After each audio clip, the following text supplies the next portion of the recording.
Bienvenue. Aujourd'hui, on va s'attaquer à un vrai casse-tête. Un problème qui coûte des milliards et qui rend fou pas mal d'ingénieurs et de fabricants. C'est ce qu'on appelle le paradoxe de la précision. Tout part souvent d'une fausse impression de sécurité. On reçoit un rapport d'inspection, on voit le petit OK en vert, et hop, on se dit que tout est parfait. Mais c'est là que cette citation prend tout son sens. Les mots-clés, comme un simple OK, ne veulent pas dire grand-chose sans une vraie compétence derrière. En métrologie, croire savoir, c'est la porte ouverte à des erreurs vraiment critiques.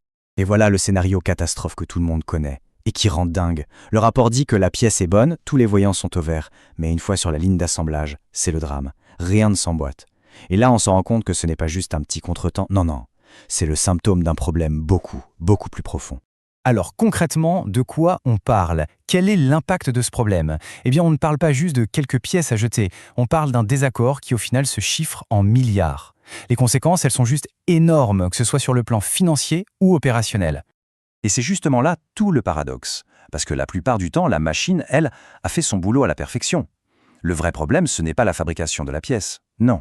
Le problème, c'est la preuve que la pièce est bonne. C'est cette preuve qui est fausse. Le coupable, c'est l'inspection.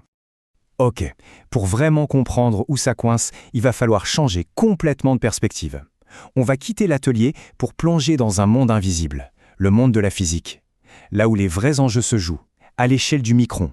Au cœur de cette bataille, on trouve souvent cet outil, la sonde d'une MMT, une machine à mesurer tridimensionnelle. Ça a l'air tout simple comme ça, mais à l'intérieur, c'est une autre histoire. À chaque fois que la sonde touche la pièce, des forces physiques infimes, vraiment minuscules, entrent en jeu. Et ce sont ces forces qu'on ne voit même pas qui finissent par créer des erreurs avec des conséquences, elles, bien réelles. Alors qu'est-ce qui se passe concrètement au niveau physique? Il y a deux grands types d'erreurs. La première, c'est la déformation de contact. Imaginez, la surface de la pièce s'enfonce un tout petit peu, juste là où la sonde la touche. Et puis il y a la déformation par flexion, qui est souvent pire, surtout sur les pièces un peu fines. Là, la même petite force de contact peut suffire à tordre la pièce entière, un peu comme si on appuyait sur une feuille de carton. Et ce n'est pas tout. Il y a aussi ce qu'on appelle l'erreur de cosinus. Ça, c'est un grand classique. Si la sonde n'arrive pas pile à 90 degrés sur la surface, la machine va complètement se planter dans son calcul. Elle va enregistrer un point de contact qui n'est pas au bon endroit. C'est un peu comme si on voulait mesurer la largeur d'une pièce mais en tenant son mètre en biais. Le résultat sera forcément faux. Une toute petite erreur d'angle et hop, une grosse erreur de mesure à la sortie. Bon, on a vu la physique, maintenant on va prendre un peu de recul pour parler de la logique. Le langage en fait qu'il faut maîtriser pour que toutes ces mesures aient un sens. Et le concept de base, c'est celui des degrés de liberté. C'est simple.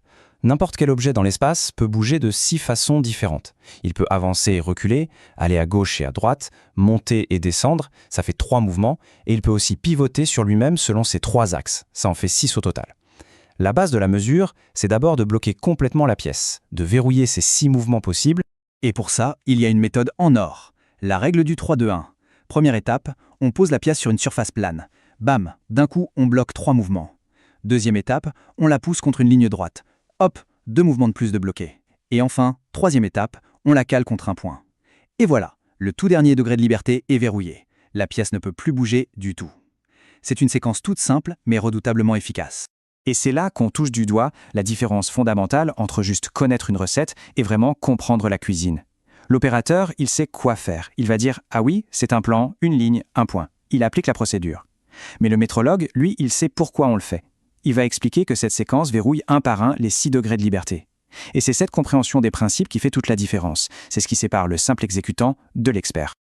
Ok, donc on a la physique, on a la logique. Mais ça ne suffit pas. Maintenant, il faut remonter d'un cran, au niveau du système. Parce que c'est là que la discipline entre en jeu. Et c'est elle qui va transformer de simples données en une qualité sur laquelle on peut vraiment compter. La vraie question, au final, ce n'est pas juste d'avoir un chiffre sur un rapport. La vraie question, c'est comment on prouve que ce chiffre est juste? Comment on peut être sûr que l'inspection a été bien faite, qu'elle est fiable et qu'on peut la refaire à l'identique demain? La réponse est simple, c'est la traçabilité. La preuve, un fournisseur sérieux, il ne donne pas juste un chiffre, il fournit tout le dossier. Le rapport d'inspection complet, bien sûr, mais aussi sur quel référentiel il s'est basé, quelle méthode est utilisée, quel instrument, quand est-ce qu'il a été calibré. Tout, absolument tout doit être documenté. Parce que sans ça, ce n'est pas de l'inspection, c'est juste de la divination. Et cette phrase, elle résume tout, c'est exactement ça. Un chiffre, tout seul, ça ne vaut rien. S'il n'y a pas derrière une méthode solide, documentée, répétable, alors ce n'est qu'une supposition. On espère que la pièce est bonne. On ne sait pas qu'elle est bonne. Ce n'est pas de l'inspection.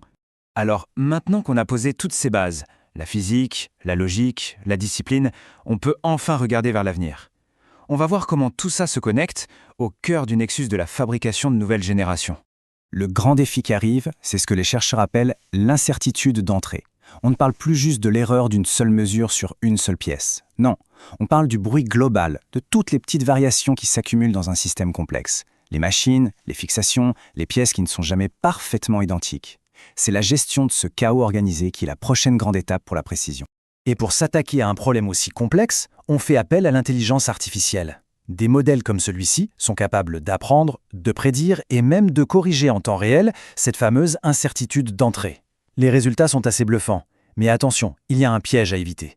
L'IA ne remplace pas les bases. Au contraire, elle est bâtie sur les fondamentaux qu'on vient de voir. Elle ne fait que les appliquer à un niveau de complexité que le cerveau humain ne peut tout simplement pas gérer. Et on va finir là-dessus avec une question. Une question qui, je pense, est essentielle. Après tout ce qu'on vient de voir, il faut se la poser honnêtement. Est-ce que son propre système qualité est là pour mesurer la réalité, la vraie, ou est-ce qu'il est juste là pour créer une illusion bien convaincante qui rassure tout le monde, mais qui au fond est fausse? La réponse à cette question, eh bien, c'est ça, la clé de la véritable précision.